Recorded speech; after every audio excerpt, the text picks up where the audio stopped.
Buenas, venga, ya que estamos animados con el Flex, vamos a seguir adelante.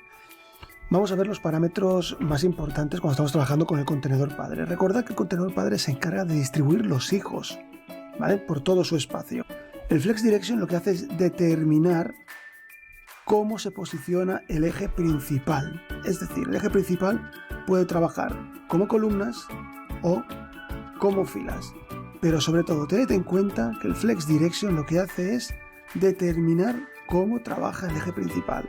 Entonces, para entender un poquito mejor esto de los ejes, el eje principal y el eje secundario, fijaros en esta imagen de aquí.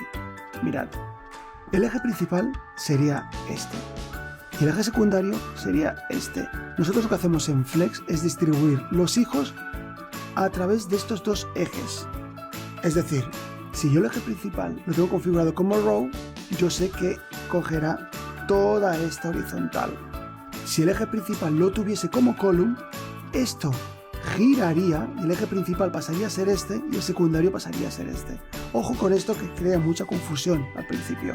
¿De acuerdo? Pues ya veremos que no es tan complicado. Mírate esta muestra. Tenemos aquí este ejemplo. En este ejemplo, los elementos se están distribuyendo, como siempre, como comentamos en el anterior vídeo. El contenedor padre tiene activado el display flex. Los contenedores hijos tienen sus características que en un principio ahora mismo no vamos a tocar porque no vamos a trabajar con la distribución del tamaño de los hijos. Simplemente lo que vamos a hacer es distribuir a los hijos por el eje principal o el eje secundario.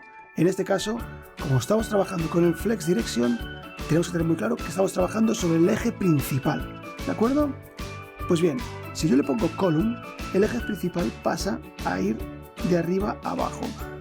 Si yo le pongo row, el eje principal ahora pasa a ir de izquierda a derecha.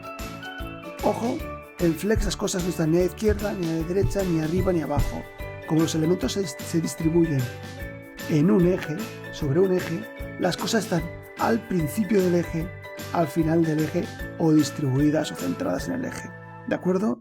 Es decir, yo en este caso estoy trabajando con el eje principal, quiero que el eje principal trabaje en fila y los elementos se distribuyan desde el principio del eje hasta el final del eje. En este caso es desde el principio del eje. Por defecto, si no ponemos nada nosotros, va a ser el Flex Direction va a ser row y siempre va a estar en el principio del eje. ¿De acuerdo? Fijaos que si ahora pongo column, esto vuelve a ponerse así. El eje principal ahora sería este y el secundario seguiría aquí. Ya veremos con el secundario lo que hacemos, ¿vale? Porque lo que me interesa es que veáis que el Flex Direction lo que hace es determinar cómo se posiciona el eje principal, si en fila o en columna. ¿De acuerdo? Cuando quiera trabajar con el eje secundario, trabajaremos con otro atributo que se llama Align Items o Align Content, ¿vale? Pero ahora dejemos eso aparte, simplemente que quede esto claro. Flex Direction determina el eje principal, por lo tanto sus elementos se moverán dentro de ese eje. Seguiremos ahora con la siguiente lección con el Align Items para que veáis la diferencia.